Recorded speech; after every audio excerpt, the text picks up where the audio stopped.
Hi കുഞ്ഞുങ്ങളെ, ഇന്ന് നമുക്ക് നിങ്ങളുടെ ദ പ്ലൗമാൻ എന്നുള്ള പോയം ഒന്ന് നോക്കാം. പ്ലൗമാൻ ആരാണ്?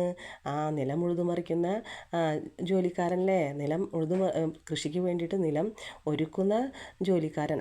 അതാരാണ്? കർഷകനാണല്ലേ? അപ്പോൾ നമുക്ക് നോക്കാം എന്താണ് നമ്മളുടെ പോയിറ്റ് ഇവിടെ പറഞ്ഞു വയ്ക്കുന്നതെന്ന്. ദീസ് ആർ ദ ഹാൻഡ്സ്, ഇതാണ് ആ കൈകൾ. ഹോസ്, ആ കൈകളുടെ സ്റ്റഡി, ബലമേറിയ ലേബർ, അധ്വാനം, ബ്രിങ്സ് കൊണ്ടുവരുന്നു. ദ പെസൻസ് ഫുഡ് എന്ന് വെച്ചാൽ ഇവിടെ കർഷകരുടെ ഫുഡ് എന്ന് പറഞ്ഞു കഴിഞ്ഞാൽ എന്താണ്? സാധാരണക്കാരുടെ ഫുഡ്. പിന്നെ ദ ഗോൾഡൻ എന്ന് വെച്ചാൽ വിലയേറിയ, പോമ്പ് ഗംഭീരമായ, ഓഫ് കിങ്സ് എന്ന് വെച്ചാൽ രാജാക്കന്മാരുടെ, അത്രയും വിലയേറിയതും ആയതും സാധാരണക്കാരുടെ വിലയേറിയതല്ലാത്തതുമായ ഫുഡ് കൊണ്ടുവരുന്നത് ആരാണ്? കർഷകൻ്റെ ബലമേറിയ കൈകളാണല്ലേ? കർഷകൻ്റെ അധ്വാനമാണല്ലേ? അതാണ് ഇവിടെ പോയിട്ട് പറയുന്നത്. പിന്നെ ദിസ് ഈസ് ദ പേജ്, ഇതാണ് ആ പേജ്. പേജ് എന്താണ് ഇവിടെ? പേജായിട്ട് പറയുന്നത് എന്താണ്? പാഠം അല്ലേ? കർഷകൻ ഉഴുതുമറിച്ചിട്ടിരിക്കുന്ന ആ പേജ് പോലെ കിടക്കുന്ന പാഠം അല്ലേ? ഹൂസ് ലെറ്റേഴ്സ്, അതിൻ്റെ ലെറ്റേഴ്സ് എന്ന് പറയുന്നത് എന്താണ്? അത് വിത്തുകളാണ് അല്ലേ? അത് ഷാൽ ബി സീൻ, അത് കാണുന്നു. ചേഞ്ച്ഡ്, അതായത് മാറുന്നതായിട്ട് നമ്മൾ കാണില്ലേ? എങ്ങനെയാണ് മാറുന്നത്? ബൈ ദ സണ്ണിനാൽ എന്ന് വെച്ചാൽ ലെറ്റേഴ്സ് എന്ന് വെച്ചാൽ ഇവിടെ സീഡുകളാണ്.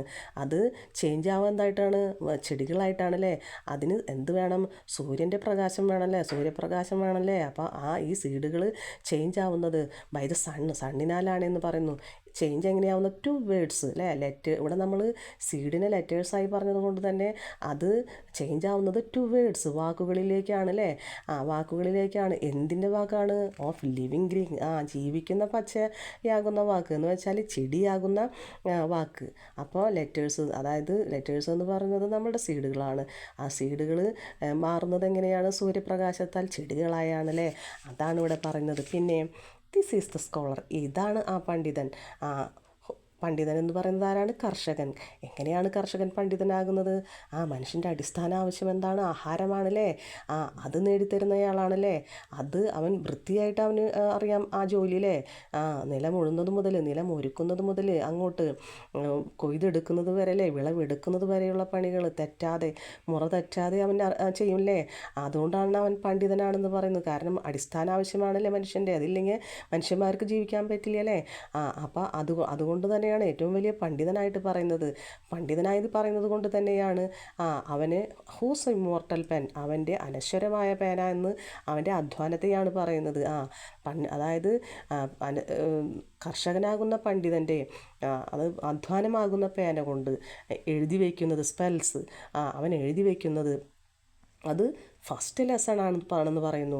അത് ഹങ്കർ ടോട്ട് ടു മെൻ, വിശപ്പ് മനുഷ്യനെ പഠിപ്പിച്ച ആദ്യത്തെ ലെസൺ, പാഠം അതാണെന്ന് പറയുന്നത്. അതെന്തുകൊണ്ടാണ് പറയുന്നത്? ഹങ്കർ, വിശന്നാൽ ഭക്ഷണം വേണം, ആഹാരം വേണം, അതിന് അധ്വാനിക്കണം അല്ലേ? അതാണ് ഇവിടെ കാർഷിക വൃത്തി എന്ന് പറയുന്നത് അല്ലേ? അതായത് കർഷകൻ്റെ അനശ്വരമായ പേന എന്ന് പറഞ്ഞത് എന്തുകൊണ്ടാണ്? അവൻ്റെ അധ്വാനം നശിക്കുന്നില്ല അല്ലേ?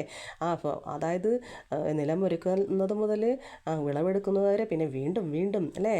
അവിടെ കർഷകൻ്റെ അധ്വാനമുണ്ടല്ലേ? അതാണ് നശിക്കാത്ത പേന എന്ന് പറയുന്നത്, അവൻ്റെ അധ്വാനത്തെ. അപ്പോൾ കർഷകനാകുന്ന പണ്ഡിതൻ അവൻ്റെ അധ്വാനമാകുന്ന പേന കൊണ്ട് എഴുതി വയ്ക്കുന്നത് എന്ന് വെച്ചാൽ കാർഷിക വൃത്തി, കൃഷിപ്പണി, അതാണ് വിശപ്പ് മനുഷ്യനെ പഠിപ്പിച്ച ആദ്യ പാഠം എന്ന് വെച്ചാൽ വിശന്നാൽ ഭക്ഷണം വേണം, അതിന് അധ്വാനിക്കണം എന്നുള്ള പാഠം അല്ലേ? പിന്നെ ദീസ് ആർ ദ ലൈൻസ് എന്ന് പറയുന്നത് എന്തുകൊണ്ടാണ്? നമുക്കറിയാമല്ലേ, ഇവിടെ നമ്മൾ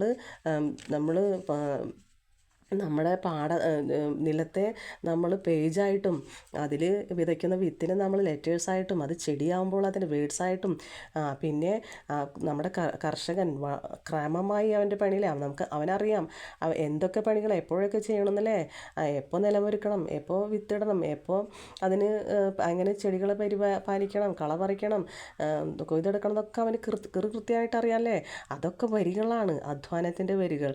അത് ദാറ്റ് ഹെവൻ കമാൻഡഡ് ടോയിൽ. അത് നമ്മുടെക്ക് ദൈവം കൽപ്പിച്ച അധ്വാനം എന്ന വരികളാണത് അല്ലേ, അവൻ ചെയ്യുന്ന കൃഷി രീതികളൊക്കെ അല്ലേ.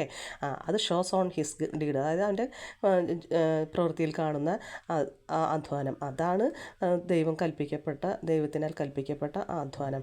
അത് ചാർട്ടർ ഓഫ് ദ സോയിൽ എന്ന് വെച്ചാൽ, ചാർട്ടർ എന്താണ്? പ്രമാണം, ആധാരം തന്നെ അല്ലേ, ഭൂമിക്ക് ആധാരം തന്നെയുള്ള കാര്യമാണ് അല്ലേ എന്ത് അധ്വാനം എന്നത് അല്ലേ. ചാർട്ടർ ഓഫ് ദ സോയിൽ, ആ ഭൂമിയുടെ പ്രമാണമാണ് അത്, ഏത് അധ്വാനം എന്നത്. അതാണ് നമ്മളുടെ പോയിട്ട് ഇവിടെ പറഞ്ഞു വയ്ക്കുന്നത്. മനസ്സിലായില്ലേ പോയം? ഇഷ്ടമായാൽ ലൈക്ക് ചെയ്യുക, സബ്സ്ക്രൈബ് ചെയ്ത് സപ്പോർട്ട് ചെയ്യണം. അത് നമുക്ക് അടുത്തതിൽ കാണാം. ഓക്കെ.